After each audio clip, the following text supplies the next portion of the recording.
Not to say that India has not been doing a little bit of its arm twisting itself. Okay, the lots of custom shipments from China are going through prolonged COVID inspections, as perhaps they should.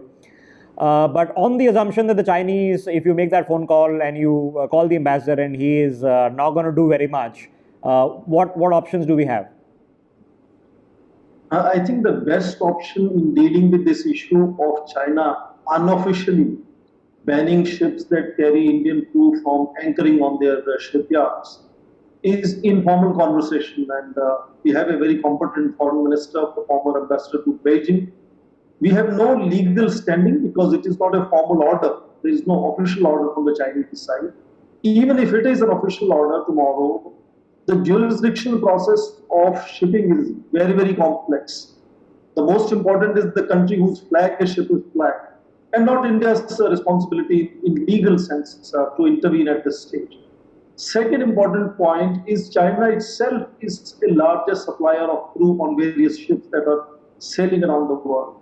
And even if supposing we follow that, extreme tit for tat policy, there will be other countries, for example, Indonesia, Philippines, Ukraine, Russia, then all the employment will go to them. In fact, lately, in last 5 years, Indians have been really gaining much more employment as crew, both officers and men on various shipping.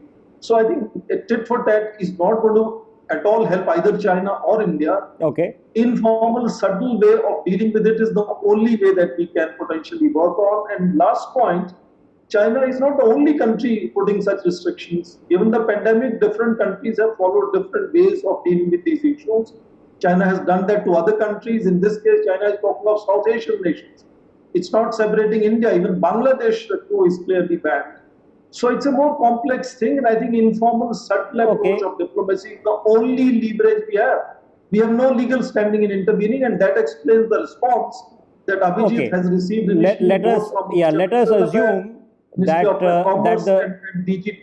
now in a multi-front sort of squeezing exercise that's happening, and we are doing our part. We also banned the Chinese apps. Okay, we are putting a lot of these dodgy Chinese financial companies in India running these loan rackets under a lot of scrutiny. Okay, do you see an end game? Does this go somewhere, or is this the new normal? This will now continue for years and years, and we have to accept the push and shove is going to happen? I think the competition or clash, whatever you want to call it, between China and India is not disappearing very soon. So various shades of it you will keep seeing. So I would not deny that there could be a shade of this contestation being the reason why India is one of the countries decided, because India is the third largest supplier. So in that sense, China is aware of how many ships going to be there with Indian crew which could be stopped. So they will also be counting their cost in that sense of how many ships they can deny anchoring on their shipyards. But I think at this stage, another very potent way of dealing with it, India now supplies, I think, more than 100,000 Indian men on various ships. Yeah. And their lobby itself would go directly to International Maritime Organization, use media as Abhijit is right now with us, and that kind of spectrum of leverages which can be used against China. Government of India could be one of them, but I'm saying Government of India doesn't have any legal standing as of now. Okay. To formally take it up with any authority in China. They can at best do informal conversations with various leaders they have access to. But formally, for example, these associations that Abhijit is representing today, they can formally intervene, right, to not just Government of India, but Government of China, also IMO and other United Nations. Everybody Abhijit, and maybe take other countries along.